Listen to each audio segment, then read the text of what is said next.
nous allons regarder dans cette classe comment travailler avec des tables, qui sont très utiles pour créer des nomenclatures dans AutoCAD. Avec un nouveau fichier ouvert, commençons.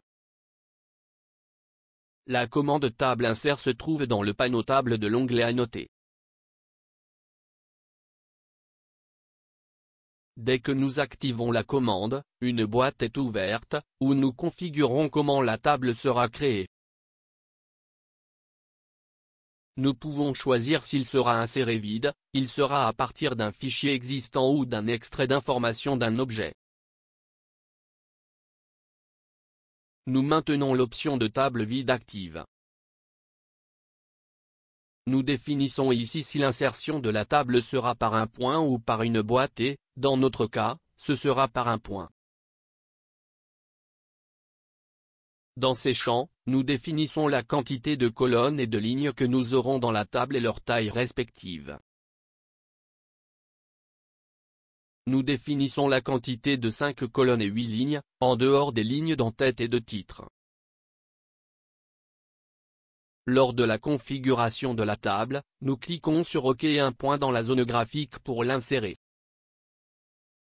Maintenant, entrez simplement les informations dans le tableau, et dans notre cas, nous suivons le fichier PDF mis à disposition dans cette classe.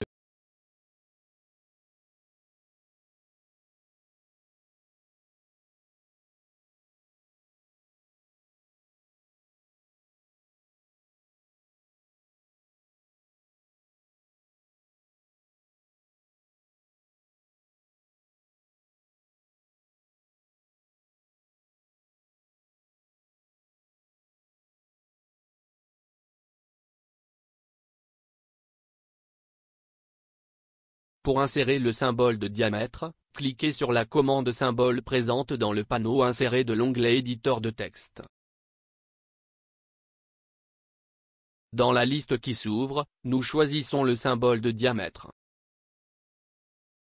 Nous pouvons ajuster la taille des colonnes à tout moment en sélectionnant une cellule de tableau, en cliquant sur l'une des poignées sur les côtés et en faisant glisser vers la position souhaitée. Pour ajuster la taille des lignes, nous procédons de la même manière, mais avec les poignées supérieures ou inférieures. Grâce à cette prise du coin inférieur droit, nous effectuons le remplissage automatique. Nous effectuerons cette opération dans la première colonne, en se référant au numéro d'article. Voyez que lorsque nous déplaçons le curseur, la numérotation des colonnes augmente. Si vous devez ajouter des lignes ou des colonnes à la table, nous utilisons ces options affichées lors de la sélection d'une cellule de tableau. Pour créer ou modifier un style de tableau, dans l'onglet Annoter, nous cliquons sur la flèche dans la barre de titre du panneau table. Dans la fenêtre qui s'ouvre, nous pouvons modifier un style existant en le sélectionnant et en cliquant sur Modifier.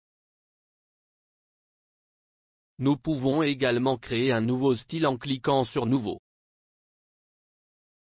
Dans la boîte qui s'ouvre, nous définissons le nom et le style qui sera utilisé comme référence pour créer le nouveau style.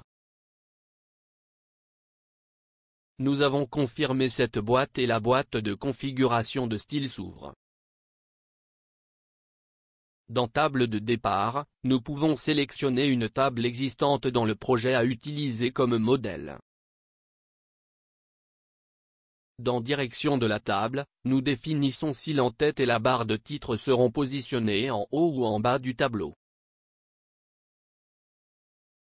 Enfin, dans cette section, nous définissons les marges et l'alignement pour les cellules. Le style et la dimension du texte utilisé dans le remplissage, et comment les bordures seront appliquées au tableau. Ces options sont définies pour chaque type de cellule de la table, c'est-à-dire titre, en-tête ou données, choisies dans ce champ.